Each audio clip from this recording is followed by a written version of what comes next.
Hi, I'm Shannon with Modern Traditional Quilts. Welcome to part 3 of our Stripey Lone Star Quilt.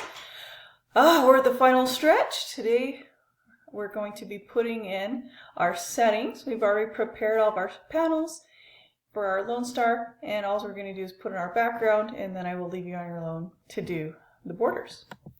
Alright, so when I was playing around with mine, if you watched the last class, I went ahead and put reds as fabric number 1 because I knew it would make this kind of star pattern.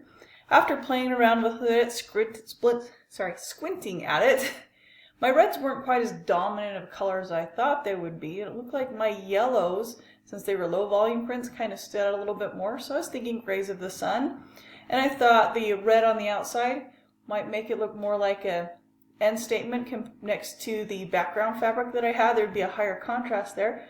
So I rotated all my blocks 90 degrees. I just flipped them. So that's always one of the fun things you can do.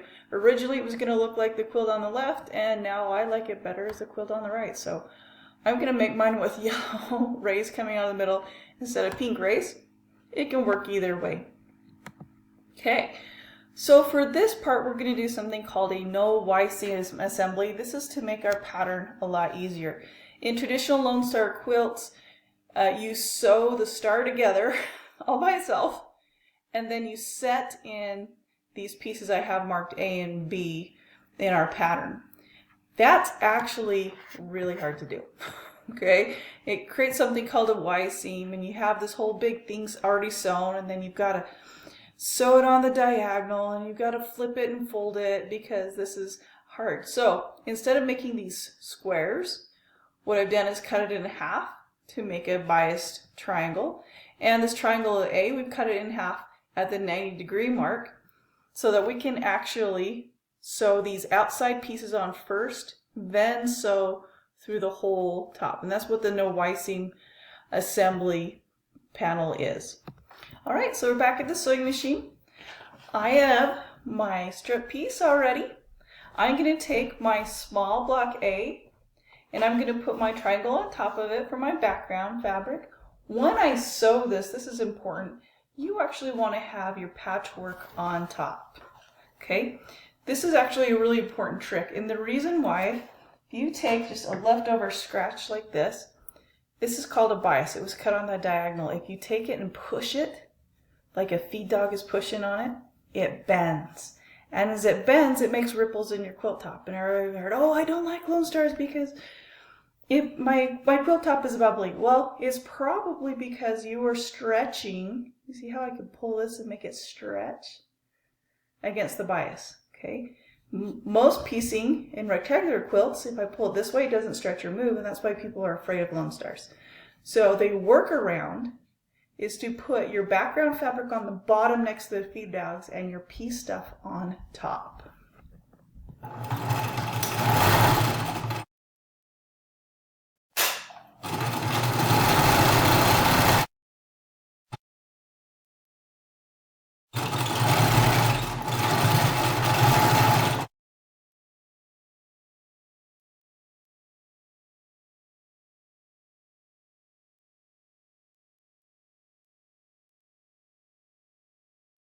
And I'm going to go on the ironing board and press it. Alright, I've pressed it with my ironing board. You press the seams away, so you press it towards the background fabric to reduce bulk. And now I'm going to put my other piece B on top of here for my outside corners. We're going to go from the outside to the inside. Same trick. If I was doing this with diamond piece Lone Star, I would definitely put the fabric on top.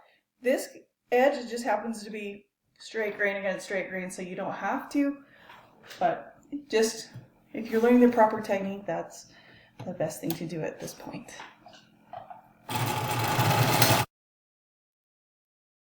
Okay, I've sewed on this outside piece. This is actually piece B. It goes to the outside corner of the quilt, and I've pressed it. Show you what the back looks like. If you look, all the seams are pressed towards the background fabric. And one of the tricks I want to point out to you is there are right-hand sides and left-hand sides to this quilt when you're doing Y piecing. Let me show you that in the assembly diagram.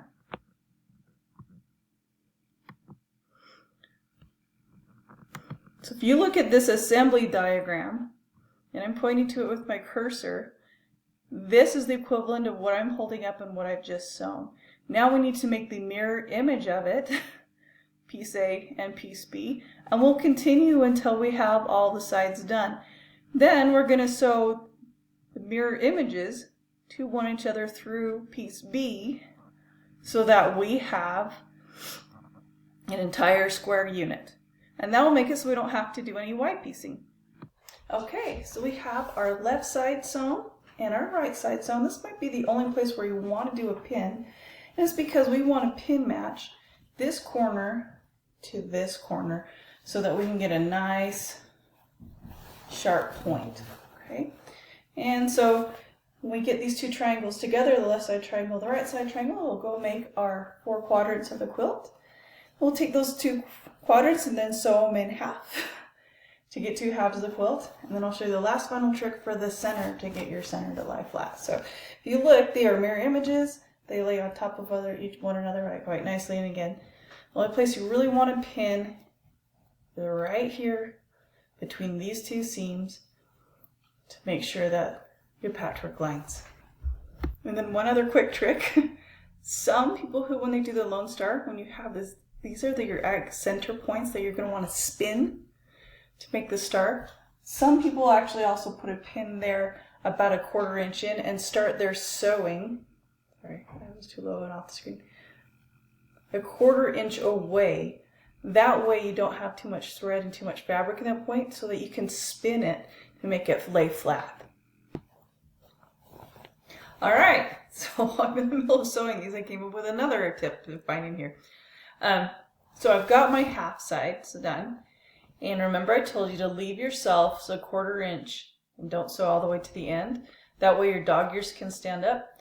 If you press your diagonals all in the same direction, this top should nest. And if you look very, very closely, and I'm going to be weird and bring this up close to the camera. If you look, I call this X marks the spot. You've got 2 threads right here. There's an X right in the middle. When we go to sew our other half together, this is where you're going to put your pin. Okay? You're going to put your pin right through that spot where X marks the spot, and it's going to make it so your tips don't get blunted. To show you what this looks like opened up, very, very carefully, you can see X marks the spot. Okay?